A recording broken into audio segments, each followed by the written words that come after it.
नमस्कार, KP news 24/7 में आपका स्वागत है। मैं हूं आयुषी विजयवर्गीय आपके साथ। इस भागदौड़ भरी जिंदगी में हम कोशिश करते हैं कि अपना पूरा ख्याल रखें, पर वक्त की कमी और छोटी छोटी चूक ऐसी गलती होती है, ऐसी वजह होती है जिसकी वजह से कहीं ना कहीं हम हेल्दी लाइफस्टाइल की जगह अनहेल्दी लाइफस्टाइल अडॉप्ट कर लेते हैं। और ओरल हेल्थ इसमें एक बहुत बड़ा रीजन है। तो किस तरीके से आपको अपने दांतों का ख्याल रखना चाहिए, अपना ख्याल रखना चाहिए, क्योंकि ओरल हेल्थ को हमें कभी नहीं भूलना चाहिए। पर क्या वजह है जिसकी वजह से ये ओरल हेल्थ में जो हम छोटी मोटी चूक करते हैं वो एक बड़ी वजह बन जाती है, एक बड़ा अनहेल्दी रीजन बन जाता है हमारी लाइफस्टाइल का। अब इन तमाम बातों को हम जानेंगे और ये तमाम जानकारी हमारे साथ साझा करेंगे doctor Kapil Patel. BDS MDS है आप और साथ ही मैक्सिलोफेशियल सर्जरी में स्पेशलिस्ट है। बहुत बहुत स्वागत है सर केपी न्यूज 24/7 में आपका। थैंक यू, धन्यवाद। बिल्कुल सर, देखिए जिस तरीके से जिक्र मैंने अभी किया भी कि ओरल हेल्थ हमारी लाइफस्टाइल में बहुत जरूरी है, तो सबसे पहले मैं आपसे यही समझना चाहूंगी कि इनिशियल लेवल पे किस किस तरीके की दिक्कतें हमें आती है। Oral health is always related directly general health के लिए। अपना मुंह ठीक रहेगा तो अपना हेल्दी, पूरा बॉडी हेल्दी रहेगा। क्यों बोले तो हम जो भी खाना खाते हैं वो अपने जो बॉडी में डाइजेशन होना है, उसके लिए अपना दांत ठीक रहना है और उसके आजू बाजू के जो भी टिश्यूज है, गम्स है, वो सभी ठीक रहना है। अगर गम्स हेल्दी रहेंगे, टीथ हेल्दी रहेंगे तो अपना खाना भी जल्दी डाइजेस्ट होगा और जो भी डाइजेस्ट होगा बॉडी के लिए लगेगा तो जनरल हेल्थ ठीक रहेगा। बिल्कुल सर, आपने जिस तरीके से बहुत आसान शब्दों में हमें समझा दिया कि ओरल हेल्थ क्यों जरूरी है। अगर हम बात करें ओरल हेल्थ की, यूजुअली जब बात की जाती है दांतों की या फिर अन्य अदर प्रॉब्लम्स की, तो छोटी मोटी प्रॉब्लम्स लोग यूजुअली समझते हैं कि ज्यादा से ज्यादा क्या होगा, दांतों में कीड़ा लग जाएगा या कुछ और। क्या कुछ मेजर प्रॉब्लम्स किसकी वजह से आती है? बिल्कुल होता है। अगर बच्चों में अगर दांत ठीक नहीं रहेंगे तो खाना नहीं खाएंगे, हमेशा पेन में रहेंगे तो बिल्कुल इन्फेक्शन होने का चांस बहुत रहेगा, बुखार रहेगा कंटिन्यूअसली। इसलिए उनका दांत ठीक रहना जरूरी है। भले ही उनका दांत गिरने वाला दांत रहते, जैसे इसलिए मिल्क टीथ बोलते हैं हम लोग।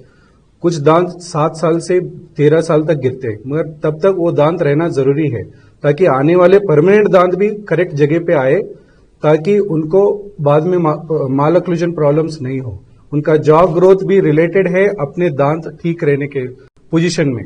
अगर दांत ठीक नहीं रहेंगे तो उनका जॉ भी करेक्ट ग्रोथ नहीं होगा। यानी कि जॉ के लिए भी जरूरी है कि दांतों का सही तरीके से ख्याल रखा जाए। किस एज से सर, या फिर जब बर्थ के कुछ मंथ्स बाद से हमें ध्यान रखना पड़ता है? हाँ, पैदा होती 6 महीने के बाद दांत आना चालू होता है। उससे पहले एबनॉर्मल दांत आते हैं, उसको नेटल टीथ बोलते हैं। नेटल टीथ अगर आ गए बाय बर्थ तो वो निकालना चाहिए। नहीं निकालेंगे तो बेबी को दूध पीने में बहुत परेशानी होगी।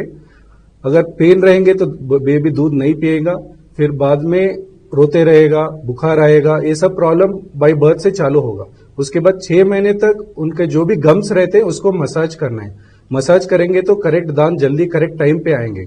आजकल हमने देखा है कि इवन डिले हो गए। यूजुअली 6 महीने में दांत आना है, मगर अभी कभी कभी 9 महीने 10 महीने में दांत आना चालू हो गया, बिकॉज हम लोग केयर नहीं लेते। गम्स के लिए अच्छा सा कपड़ा लेके या कॉटन लेके उसको मसाज करना है ताकि दांत करेक्ट जगह पे आए।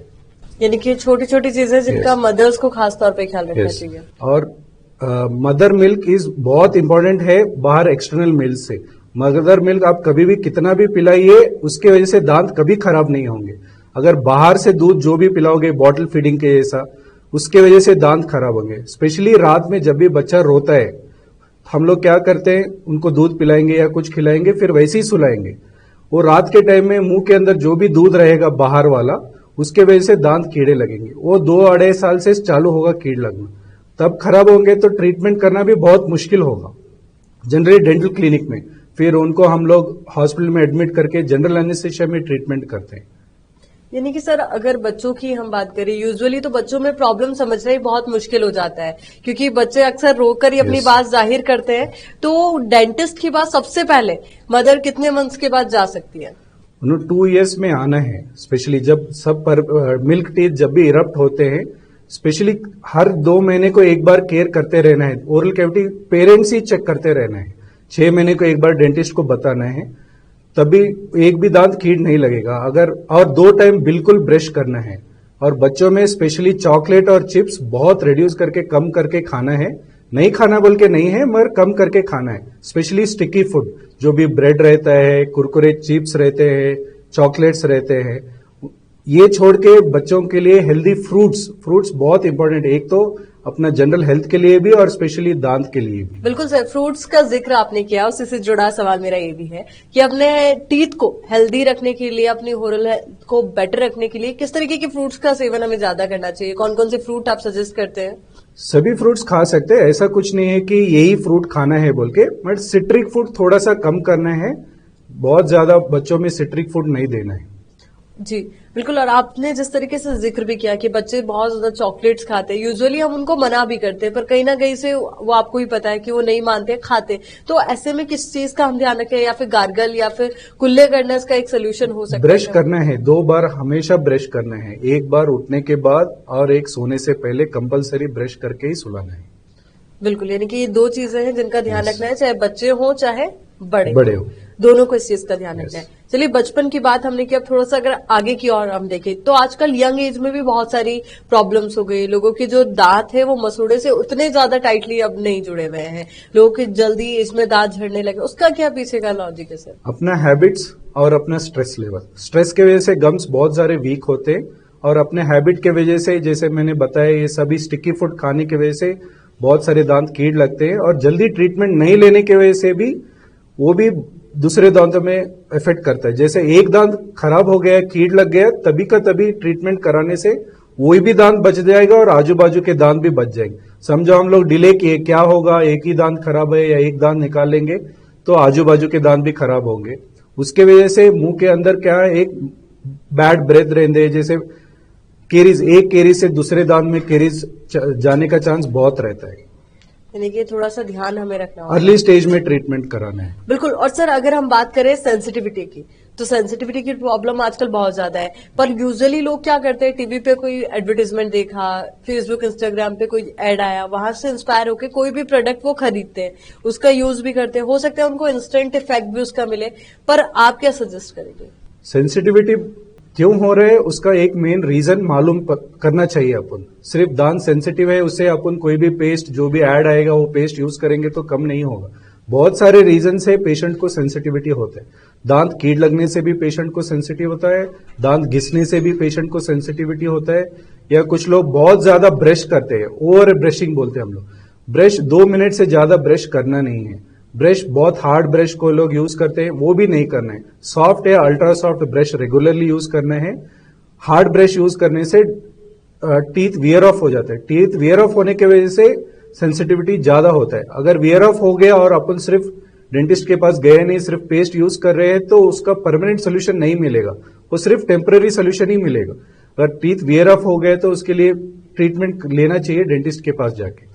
बिल्कुल। और यंग एज के जो लोग हैं उनको आप क्या सजेस्ट करेंगे कि कितने टाइम में डेंटिस्ट के पास आपको जाना चाहिए, रूटीन चेकअप कब कब करवाना चाहिए, और इनिशियल लेवल पर किस तरीके की प्रॉब्लम्स अगर आए तो फटाफट से डेंटिस्ट के पास जाना चाहिए? बेसिकली हम लोग बोलते हैं हर 6 महीने में एक बार डेंटिस्ट को विजिट करना है। इवन आपका अगर ओरल कैविटी सब कुछ प्रॉब्लम नहीं है तो भी, प्रॉब्लम नहीं है तो बहुत अच्छा है। अगर होने से पहले ही अगर ट्रीटमेंट लिए तो वो भी बहुत ज्यादा अच्छा है, बिकॉज डेंटल ट्रीटमेंट बहुत कॉस्टली है और बहुत पेनफुल भी होता है। एक बार समझो इन केस दांत कीड़ लग गया और हम लोग नहीं बचा पाएंगे, या पेशेंट को इन्फेक्शन हो गया, पस ये हो गया, तो पेशेंट को बुखार आएगा, स्वेलिंग आएगा, उसे कंडीशन में निकालना बहुत पेनफुल होता है। इसीलिए हर 6 महीने में एक बार जाके बताना है, ताकि आपका दांत का प्रॉब्लम कभी आए नहीं लाइफ में। यानी कि लाइफ में कभी ऐसी प्रॉब्लम्स आप फेस ना करें, इसलिए रूटीन एक चेकअप आपको फिक्स कर लेना चाहिए, ताकि डेंटिस्ट से आप कंसल्ट कर सके, अपनी प्रॉब्लम्स उनके सामने रख सके। तो वही ओरल हेल्थ के लिए ओवरऑल आप हमारे जितने भी व्यूअर्स हैं उनको क्या मैसेज देना चाहेंगे कि किस तरीके से वो अपने ओरल हेल्थ का ध्यान रख सकते हैं? आप इससे पहले बोले यंग जनरेशन को क्या ये करते हैं आप? यंग जनरेशन बहुत सारे साइड इफेक्ट्स में गए, जैसे स्मोकिंग, टैबैको च्यूइंग, और अलग अलग इसमें लिप्त है। अभी मैं बोलता हूं, अगर आप सिगरेट पियोगे, स्मोकिंग करोगे या गुटखा खाओगे, आप खुद का हेल्थ खराब कर ले रहे। आप स्मोकिंग करने से कैंसर को पैसे देके कैंसर खरीद रहे हो, आप गुटखा में पैसे देके आप कैंसर को खरीद रहे हो। और एक बार घर में किसी को कैंसर हुआ तो एक फैमिली, पूरा फैमिली 10 साल पीछे जाएगा, फाइनेंशियली भी और इमोशनली भी। सो मैं दरखास्त करता हूं यंग जनरेशन को स्पेशली, ये सब बैड हैबिट्स के छुड़वा के आप गुड हैबिट्स में लगना है। इन केस किसी को नहीं हो रहा है छोड़ना, तो you can consult a psychiatrist who can give a proper treatment, ताकि आप, किसी को बहुत मुश्किल होता है छोड़ना, तो उसके लिए अल्टरनेटिव मेडिसिन है, तो वो यूज करना है। ऐसे नहीं कि कोई बोलेगा कि छोड़ दो कि किसी के हाथ से छूट जाएगा, कभी कभी नहीं होगा वो सब। तो इसलिए आप एक साइकेट्रिस्ट को मिलके या डी एडिक्शन सेंटर में जाके आपका इलाज करा सकते हैं ये सब हैबिट्स छोड़ने के लिए। और आप रेगुलर ब्रश करना है 2 टाइम, सुबह और शाम। और ये जो भी हैबिट्स है अपना बाहर खाने का, या जैसे चिप्स होंगे, बर्गर होंगे, पिज्जा होंगे, इसके वजह से बहुत सारा स्टिकी फूड मुंह में लगता है, ये सब अवॉइड करना है। Always have a healthy food, जैसे फ्रूट्स खाए या घर का खाना खाए। बिल्कुल, ये तमाम चीजें हैं जिनका खास तौर पर सभी को ध्यान रखना चाहिए। और अगर आप अपनी ओरल हेल्थ को बेटर करना चाहते हैं तो इन तमाम चीजों का ख्याल रखिए। अगर आपसे समझना चाहेंगे, क्योंकि मैक्सिलोफेशियल सर्जरी बहुत लोग इसके बारे में जानते हैं, बहुत सारों को नहीं पता, और कई लोगों के दिमाग में बहुत सारे मिथ भी हैं, और आप इसमें स्पेशलिस्ट हैं और बीदर में आप अवेलेबल हैं लोगों के लिए ये सर्विस अवेलेबल कराने के लिए। तो आपसे सबसे पहले यही समझना चाहूंगी कि ये है क्या। डेंटिस्ट्री में 9 अलग अलग ब्रांच है, उसमें एक ब्रांच मैक्सिलोफेशियल सर्जरी है। मैक्सिलोफेशियल सर्जरी में जो भी अदर देन दांत का, जैसे जॉज है, आपका ऊपर का जबड़ा है, नीचे का जबड़ा है, वो सब मैक्सिलोफेशियल सर्जन ट्रीट करते हैं। जैसे एक्सीडेंट्स हैं, एक्सीडेंट्स में जॉ फ्रैक्चर होने का एक मैक्सिलोफेशियल सर्जन ही सर्जरी कर सकता है। बाय बर्थ किसी को डिफेक्ट रहता है, जैसे लिप का या ऊपर का पैलेट का कट रहता है बाय बर्थ, वो भी उसको क्लेफ्ट लिप पैलेट बोलते हैं, उसका भी सर्जरी मैक्सिलोफेशियल सर्जन ही कर सकता है। तीसरा, बहुत सारे पैथोलॉजीज जैसे कैंसर है, ट्यूमर्स है, जो जॉज में विजडम टूथ के वजह से या अक्ल दाढ़ के वजह से पैदा होते हैं, वो भी एक मैक्सिलोफेशियल सर्जन ही कर सकता है। इसमें अभी नया चीज आया है डेंटल इम्प्लांट्स बोल के, वो भी मैक्सिलोफेशियल सर्जन एक स्पेशलिस्ट है जो डेंटल इम्प्लांट ट्रीटमेंट कर सकता है। कब कब सर इनकी जरूरत महसूस होती है, या फिर जिस तरीके से एक्सीडेंटली केस हुआ है तो क्या वहां पर नीड जब होती है तो हम जा सकते हैं इजिली? या बिल्कुल, हर एक मैक्सिलोफेशियल सर्जन इज ट्रेंड है। जैसे इमरजेंसी में किसी का जॉ फ्रैक्चर हो गया, एक इमरजेंसी है, आप ऊपर का जबड़ा टूटने की वजह से पेशेंट को ब्लीडिंग हो सकता है, और वो ब्लीडिंग की वजह से पेट में जा सकता है या लंग्स में जा सकता है। वैसे कंडीशंस में patient, there chance, golden hour बोलते हैं, फर्स्ट 1 घंटे में जो भी एक्सीडेंट्स होके फेशियल इंजरीज जिसके साथ आता है, उसके वजह से death, most of the death उसके वजह से होता है। पहले 1 घंटे में क्यों होता है? ये जॉज फ्रैक्चर होके एयरवे को ऑब्स्ट्रक्शन करता है, और एयरवे ऑब्स्ट्रक्शन होगा तो देयर चांसेस ऑफ डेथ होने का। सो वैसे कंडीशंस में मैक्सिलोफेशियल जाके इमरजेंसी में ये जॉज को जो भी है अगर ऑब्स्ट्रक्शन हो रहा है तो उसको ट्रीटमेंट करके करेक्ट पोजीशन में ला सकते हैं इमरजेंसी केसेस में। बाद में जो भी फेशियल करेक्शंस है, जैसे किसी का जॉ बड़ा है, छोटा है, साइज में बाय बर्थ हो सकता है, उसको कॉस्मेटिक सर्जरीज, उसमें हम ऑर्थोग्नेटिक सर्जरीज बोलते हैं। ऊपर का जबड़ा आगे भी लेके आ सकते हैं, पीछे भी लेके आ सकते हैं, सेम थिंग नीचे का भी कर सकते हैं। तो उसमें कॉस्मेटिक सर्जरीज भी एक मैक्सिलोफेशियल सर्जन कर सकता है। यानी कि चांद से चेहरे पर कोई दाग नहीं रहेगा, Yes. ये जो मुस्कुराहट है वो यूं ही बनी रहेगी। और सर, जिस तरीके से आपने इम्प्लांट्स की बात की, तो उसके बारे में भी आपसे समझना चाहिए। इम्प्लांट एक नया ब्रांच है, अभी नया ट्रीटमेंट है डेंटल ट्रीटमेंट में, डेंटल इसमें। उसमें पहले दांत अगर रिप्लेस करना होता तो 2 चीजें ऑप्शंस रहते थे। एक रिमूवेबल पार्शियल डेंचर बोलते थे, जिसमें हम लोग पेशेंट निकालता डालता था दांत का सेट। उसके बाद अगर कुछ दांत बचे हुए हैं उसका सपोर्ट लेके फिक्स डेंचर बनाते थे। अभी क्या है, विदाउट टेकिंग सपोर्ट, अगर समझो एक दांत अगर चला गया है किसी पेशेंट का और उसको रिप्लेस करना है, पहले क्या होता था, आजू बाजू दांत का सपोर्ट लेके दांत बिठाते थे। उसमें डिसएडवांटेज क्या है, एक दांत के लिए हम लोग 2 दांत को फिर से छोटा करके उसको नेचुरलिटी निकाल दे रहे। इम्प्लांट में ऑप्शन क्या है बोले तो जो दांत गया है वही दांत एक इम्प्लांट प्लेस करके उसके ऊपर क्या बिठा सकते, आपका जो भी नेचुरल टूथ है वही रहेगा। अभी बहुत सारे पेशेंट्स में बिल्कुल दांत नहीं रहते, हम लोग सोचते हैं निकालने डालने वाला सेट बिठा सकते हैं पेशेंट, मगर उसके वजह से पेशेंट को कंफर्टेबिलिटी नहीं रहता। किसी का जबड़ा साइज अगर लूज हो रहा है डेंचर, तो पेशेंट बिल्कुल नहीं खा पाएगा, फिर वो लूज होगा, कहीं कहीं गिर जाएगा, उसका बहुत सारा टेंशन पेशेंट को रहता है। तो फिक्स्ड ऑप्शन आया है, अभी हम लोग इम्प्लांट्स करके पेशेंट को फिक्स्ड ऑप्शन दे रहे, किसी भी एज में कर सकते हैं, 50 रहने, 60 रहने, 80 रहने या 100 रहने, whatever age. Dental treatment, dental implants बहुत सक्सेसफुल ट्रीटमेंट है और पेशेंट को एक फिक्स प्रोसेस दे सकते हैं हम लोग। सर इसकी सक्सेस रेट कितनी परसेंट है? 98%। 98%। और किसी भी एज में मतलब आप एनी एज, यस। तो ये 18 ईयर से लेके 80 ईयर्स तक आराम से कर सकते हैं। देखिए नई जननी जो है आविष्कार की, Yes. उसके थ्रू मतलब एक बेटर ट्रीटमेंट यहाँ पे Yes. आप लोगों ने निकाला है। और इसको लेकर अगर हम और ज्यादा समझना चाहें तो और क्या क्या टेक्नोलॉजीज अभी एड ऑन हुई है? अभी डेंटल में भी डिजिटल एक्सरेज आए हैं, लेजर ट्रीटमेंट्स आए हैं। अभी पहले सब क्लिप का ट्रीटमेंट करते थे, दांतों के ऊपर क्लिप लगा के और दांत सब स्ट्रेट करते थे और उसके लिए ऑर्थोडोंटिक ट्रीटमेंट बोलते थे। अभी नया अलाइनर्स बोल के आए हैं जो क्लिप लगाने का जरूरत नहीं है। पेशेंट का अभी इंप्रेशन लेंगे, स्कैन करके लैब को भेजेंगे, 3D टेक्नोलॉजी में उनका ब्रैकेट्स बन के आएगा अलाइनर्स, और उसके वजह से एक बार लेके जाने बाद में पेशेंट 1 साल के बाद ही आ सकता है, बीच में हर महीने आने का भी जरूरत नहीं है। यानी कि सीधे 1 साल बाद। और Yes. कितने टाइम में इसका रिजल्ट देखने को मिलता है सर? डिपेंड करता है पेशेंट का माल ऑक्लूजन कितना है। ऑलमोस्ट 9 मंथ से 1.5 साल तक हर ट्रीटमेंट को टाइम लगेगा। बिल्कुल। और ऐसी कोई स्पेशलिटी जो आप बताना चाहें, क्योंकि ये तो एक बहुत कॉमन कॉज है, लोग यूजुअली डेंटिस्ट के पास इसीलिए जाते हैं कि मतलब प्रॉब्लम्स के अलावा जब इस तरीके की कोई इश्यूज होते हैं या फिर उनको अलाइन कराना होता है अपने टीथ्स को, तो यूजुअली वो जाते ही है डेंटिस्ट के पास। पर उसके अलावा कोई कॉमन कॉज जिसको लेकर के लोग आपके पास आते ही हैं? कॉमन कॉज आते ऑर्थोडोंटिक के लिए बहुत सारे जॉज आगे पीछे रहते हैं, खाने के लिए मुश्किल होता है, ब्रीदिंग हैबिट्स। एक बार जॉज, अगर किसी का जॉ छोटा है, पेशेंट को एपनिया बोलते हैं, एक बार रात में ब्रीदिंग का इश्यू होता है। बहुत सारे स्टडीज में पता चला है कि ब्रीदिंग इश्यूज जो नाइट में डेथ्स होते हैं because of the breathing issues, उसका जॉज साइज बहुत छोटा रहता है। जैसे हम लोग ऑर्थोडोंटिक ट्रीटमेंट या ऑर्थोग्नेटिक सर्जरीज करके वो प्रॉब्लम भी सॉल्व करते हैं। वैसे सारे बहुत सारे पेशेंट्स आते हैं।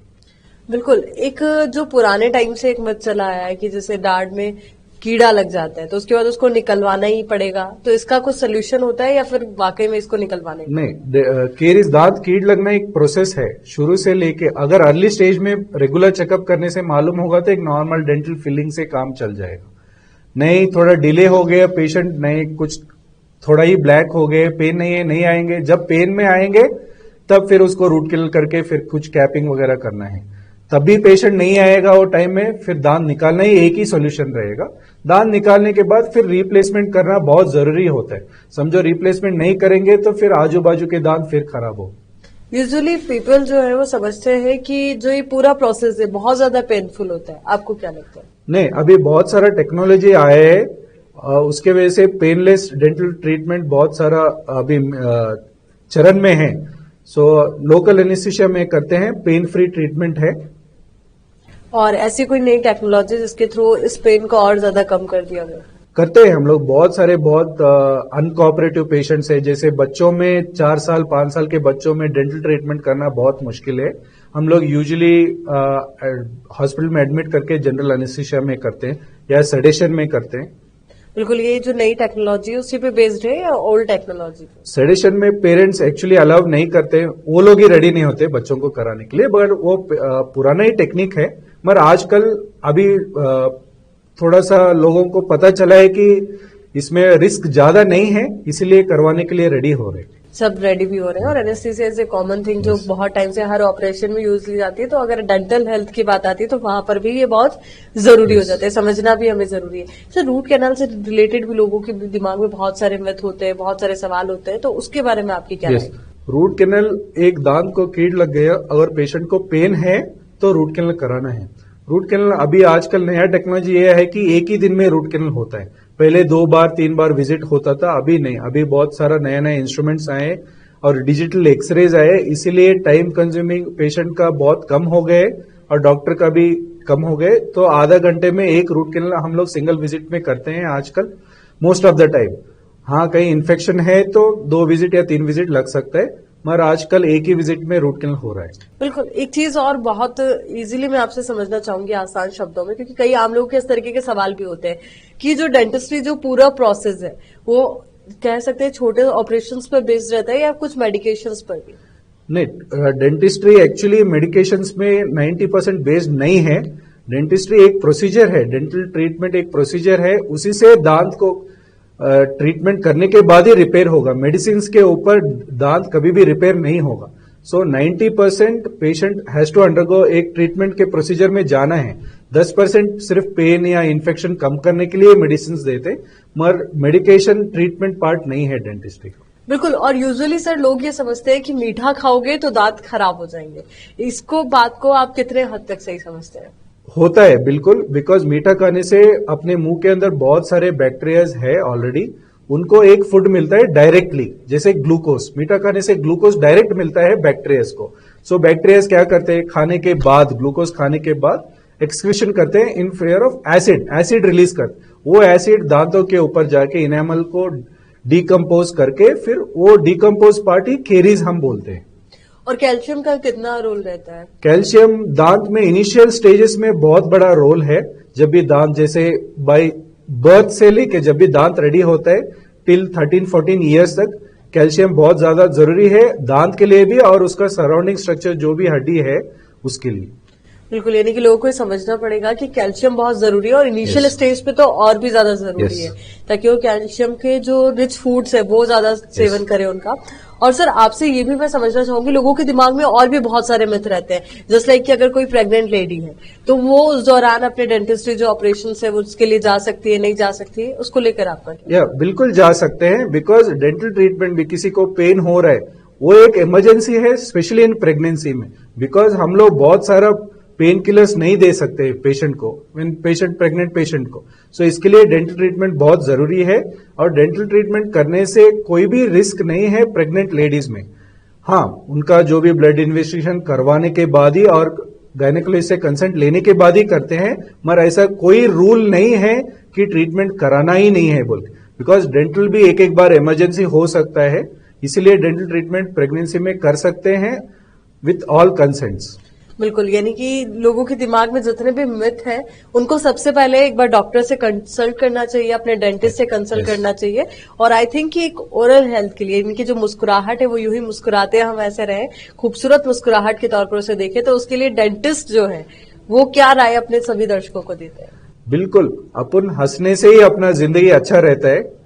अगर अपन हंसे, अपने दांत ठीक रहेंगे तो हंसेंगे। सो अपने दांत एक कॉन्फिडेंस देता है एक आदमी को। समझो किसी के पास दांत नहीं है या किसी को पेन है, किसी को तकलीफ हो रहा है तो बिल्कुल हंसेगा भी नहीं, वो फेस पे दिखता है। इसीलिए अपना दांत बहुत जरूरी है अपने हंसने के लिए और अपने अगले अच्छी जिंदगी के लिए।